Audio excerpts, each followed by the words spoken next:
পৌষ মাসের শেষ দিন আর মাঘের প্রথম প্রহরে পালিত হয় সাকরাইন উৎসব।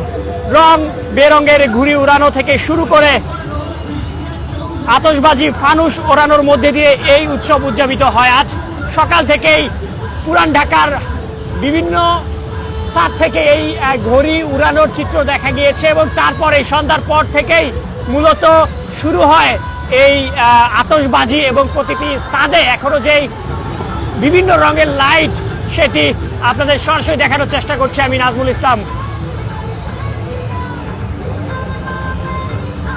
পুরান ঢাকার মানুষ একে সাকরাইন বললেও তার মূল নাম যদি আপনাদের বলি, পৌষ সংক্রান্তি একটি উৎসব, অনেকের কাছে সাকরাইন ঘুড়ি ওড়ানোর উৎসব নামেও পরিচিত।